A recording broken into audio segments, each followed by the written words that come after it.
નમસ્કાર, ગુજરાત તકના ક્રાઇમના કાર્યક્રમમાં આપ સૌનું સ્વાગત છે. આજે વાત કરવાની છે વલસાડની એવી અભાગી સ્ત્રીની, જેની શરૂઆત તો સમાજ વિરુદ્ધ પ્રેમ લગ્ન કરવાથી થઈ અને તેમજ તેનો અંત પેટ્રોલથી સળગતા શરીર સુધી પહોંચી ગયો. એના મોતનું કારણ એનો પ્રેમ શું કામ બન્યો અને શું સમગ્ર મામલો હતો કે આ મોતનું કારણ આ પ્રેમમાં એ મહિલા ભોગ બની ગઈ, તેની વિગતે વાત આજની ક્રાઇમ સ્ટોરીમાં. નમસ્કાર, ગુજરાત તક સાથે હું જ્યોતિકા. 25 ઓક્ટોબર 2021ની આ વાત છે. રાત્રે 9 કલાકે મમતા હોસ્પિટલનો માહોલ કંઈક ગરમ હોય છે, કારણ કે એ હોસ્પિટલના દરવાજે એક સાયરન વગાડતી 108, એક ચીસો પાડતી મહિલાથી ભરેલી હતી અને તેમજ એ મહિલા છે એનું શરીર સંપૂર્ણ રીતે સળગી ગયું હતું. આ મહિલા કોઈ બીજી નથી, આ મહિલા કામિની છે, જે આ પ્રેમ લગ્ન કર્યા હતા અને તેમજ આ પ્રેમ લગ્નનો ભોગ એ પોતે જ બની ગઈ. પ્રેમ લગ્ન તો કર્યા, પરંતુ મા બાપ પણ છૂટી ગયા, પતિ પણ છૂટી ગયો અને સાથે પોતાનો જીવ પણ છૂટી ગયો. 14 ફેબ્રુઆરી, આમ જોવા જઈએ તો આ તો પ્રેમનો દિવસ છે, વેલેન્ટાઇન્સ ડે. બધા પ્રેમની ઉજવણીઓ આ દિવસે કરતા હોય છે, પરંતુ આ જ દિવસ આ પ્રેમિકાની માટે અંતિમ શ્વાસ લીધા હતા અને તેમજ આ દિવસે કામિની અંતિમ શ્વાસ લેતા તેમનું મોત થયું છે. વલસાડમાં રહેતી આ કામિનીએ છેલ્લા ઘણા વર્ષો પહેલા જિગ્નેશ રાજપૂત નામકના યુવક સાથે પ્રેમ કર્યો. સમાજ વિરુદ્ધ જઈ પ્રેમ લગ્ન કર્યા, માતા પિતા વિરુદ્ધ જઈ પ્રેમ લગ્ન કર્યા અને તેમજ કામિનીએ 2 દીકરીઓ સાથે તેમનું જીવન ચાલુ કર્યું. સમય જતા આ જિગ્નેશ છે એને દારૂની લત લાગી ગઈ અને તેમજ સમય જતા દારૂની લત લાગતા ધીરે ધીરે નોકરી પણ છૂટી ગઈ. ઘરમાં ફાઇનાન્શિયલ ઇશ્યુઝ આવવા લાગ્યા એટલે વાત પ્રેમથી મારકૂટ સુધી પહોંચી ગઈ.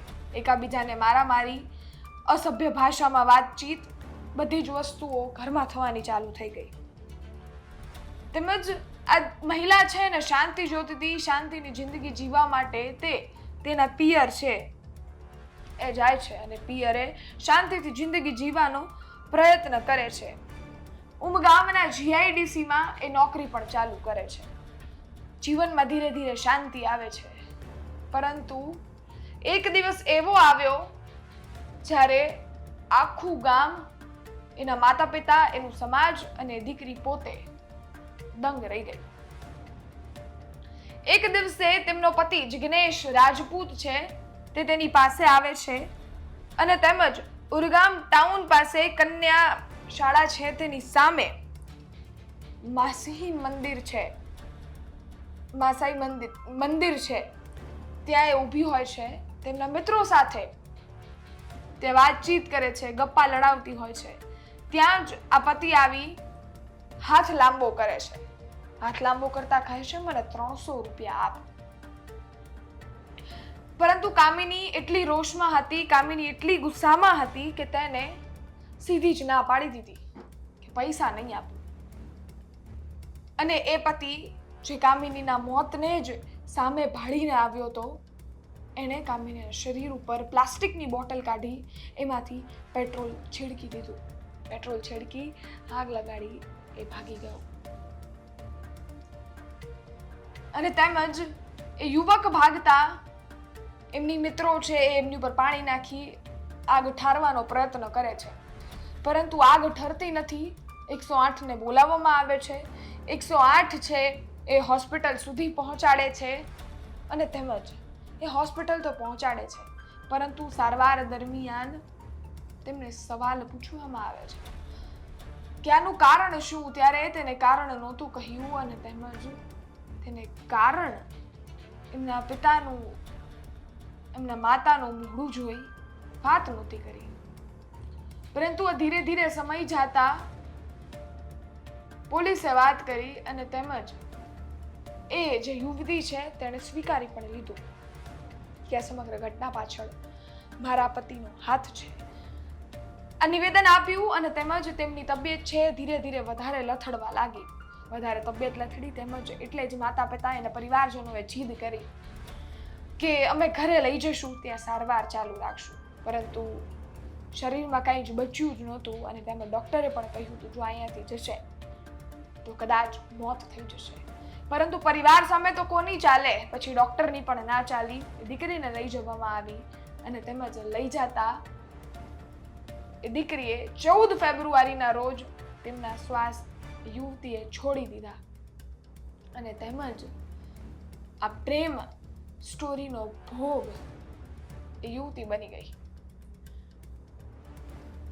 ગુજરાતમાં એવી ઘટનાઓ સામે આવે છે જેમાં પ્રેમ લગ્નને લઈ વાતો કરીએ છીએ. પ્રેમ લગ્નમાં અનેક વિવાદો પણ સામે આવે છે, પરંતુ એનો અંત જો આ રીતે થતો હોય, જગ જાહેર થતો હોય, એ રોડ પર થતો હોય અને જો એક પણ યુવતીની મર્યાદા આડા રાખ્યા વગર આ રીતે જો પેટ્રોલ છિડકી આવી રીતે આ 2021ની ઘટનાની વાત હું તમને એટલે કરી રહી છું કારણ કે આ ઘટના સમગ્ર ગુજરાતને સાંભળશે, સમગ્ર ગુજરાત સાંભળશે તો તેના પણ રૂવાડા ઊભા થઈ જશે.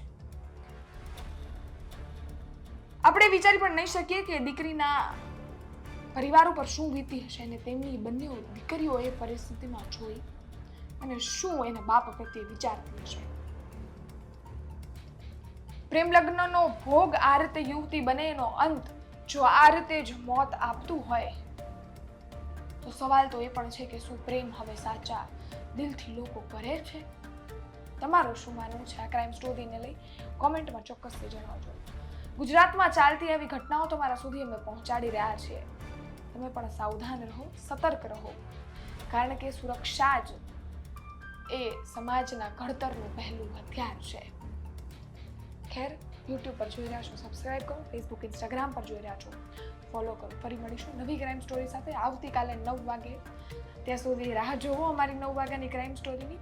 આ ક્રાઇમ સ્ટોરીને વધારે શેર કરજો, લોકોને માહિતગાર કરજો, એ દીકરીઓને માહિતગાર કરજો જે હજી પણ પ્રેમ લગ્ન કરી જે ચૂંબી રહી છે. એમની પાસે પોલીસનો સહારો છે. જો કાયદા તોડવાવાળા આવા પ્રેમીઓ છે તો તેની ઉપર એક્શન્સ લેવાવાળી પોલીસ પણ છે. તો તેમને તરત જ દરવાજા ખટખટાવો, તેમની પાસે જાઓ, મદદ માંગો અને તમે સુરક્ષિત રહો. ધન્યવાદ. જય હિન્દ, જય ભારત.